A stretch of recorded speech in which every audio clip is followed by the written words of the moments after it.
For a corrupt federal government has much more to be feared than a corrupt state government, which you can flee from. And that is the case. The 17th Amendment changed all that because it made senators elected by the citizens. But it hasn't worked out that way, has it?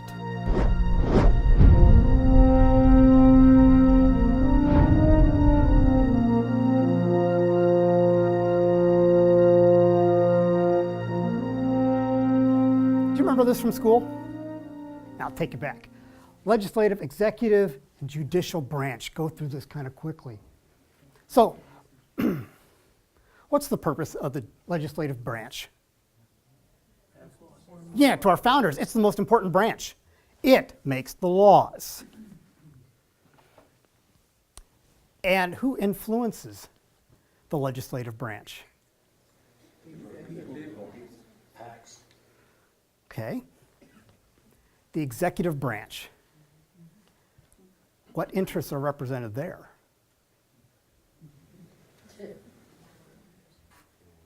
What's that? Where does the president live? He's definitely inside the Beltway, right? In Machiavelli's terms, he's the aristocracy. He's the interest of the aristocracy, and it's represented. Madison realized that the legislative branch representation just takes too long in a crisis by design. And then we have the judicial branch to watch over the other two. But as we've just described it, there's something missing. It won't work. Anybody guess? It's in the legislative branch. Because originally, well, in the legislative branch, representation of the people is a half-right answer. Originally, the legislative branch not only represented the people, but also represented the states. Where in government is the state interest? Originally, our senators were appointed by the governors and legislative. In fact, during the constitutional debates, this came up 4 times. The final decision was they represented the states. They were appointed. But then something happened. The 17th Amendment. Madison's system worked pretty well until about the Civil War. But about that time, we had 9 bribery cases, 45 deadlocks in 20 states, and that's just between 1891 and 1905 alone. What did our founding fathers say about virtue? It was absolutely necessary for a republic. Does that look like virtue? No. But it's what Madison expected. Madison even said in the constitutional debates, the states will become corrupt. My process is based upon Thomas Kempis. Remember we talked about him? What was the principle, a principle of Thomas Kempis? Select the lesser of the 2 evils. For a corrupt federal government has much more to be feared than a corrupt state government, which you can flee from. And that is the case. The 17th Amendment changed all that because it made senators elected by the citizens. But it hasn't worked out that way, has it? If you haven't noticed, senators aren't elected by the people. There's an election. But watch the flow of money. Let's just take one example. We're not going to pick on Harry Reid because he's actually representative of all the senators. Most of his money came from outside of his own state. In fact, it's very telling in the 2010 election, unions in 501c corporations, those PACs, filed bankruptcy after the election.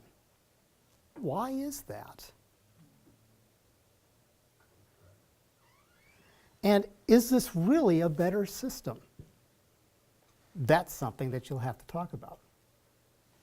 But the 17th Amendment, for many people, was a step in the wrong direction back to, and very close to, the divine right kings. Thomas Jefferson, one of the most prophetic founders, understood this. He said this: "When all government, domestic and foreign, in little as in great things, shall be drawn to Washington as the center of all power, it will render powerless the checks provided of one government upon another, and will become as venal and oppressive as the government from which we separated." What's the result of the 17th Amendment? It can be clearly seen in these charts. Unfunded state mandates. Do you think a senator representing his state would actually allow unfunded mandates a burden on his state? Not likely. And yet, from the 1960s all the way up to today, there's been a tremendous increase. Evidence that the divine right king's experiment is coming here.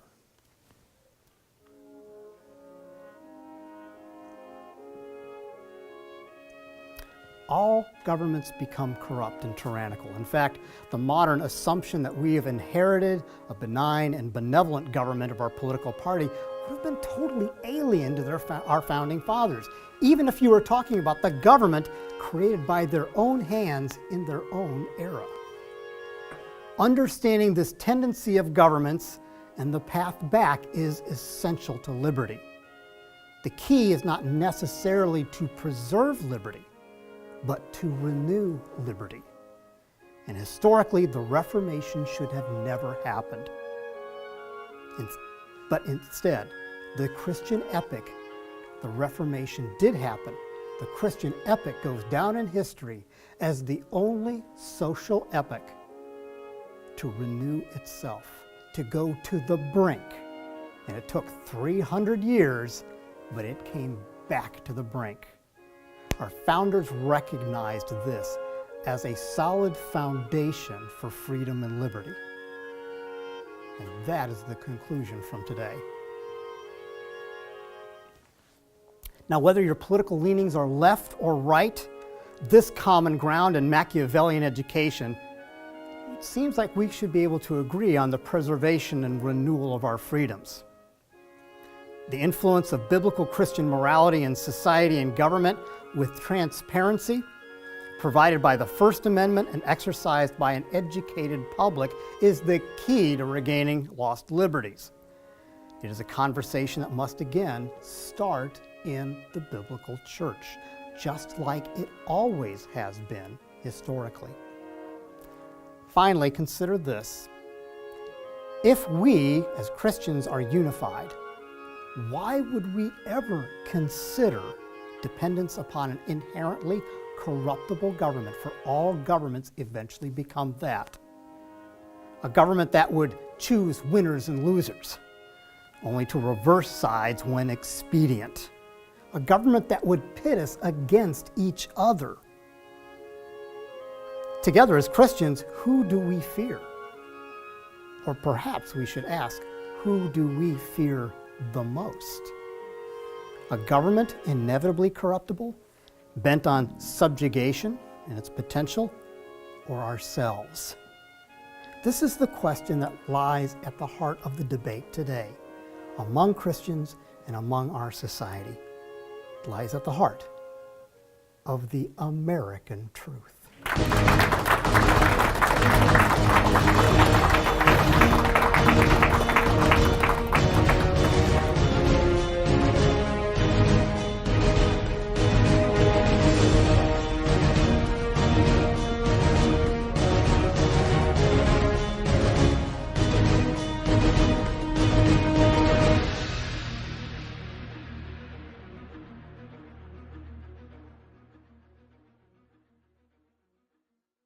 Next time on A Heritage Lost, the American Truth. It is the people's responsibility to restrain their government from deliberate incursions upon their liberty. That is, if they hope to pass on that liberty to their children. Quoting Samuel Adams, "Let us remember that if we suffer tamely a lawless act upon our liberty, we encourage it, and involve others in our doom. For millions yet unborn may be miserable sharers in the event. Then from where should such intellectual force to restrain government be derived? Again, Samuel Adams. The right of freedom, being the gift of Almighty God, is not in the power of man to alienate this gift and voluntarily become a slave. Then what if the influence of the tenets of Christianity were removed from our society?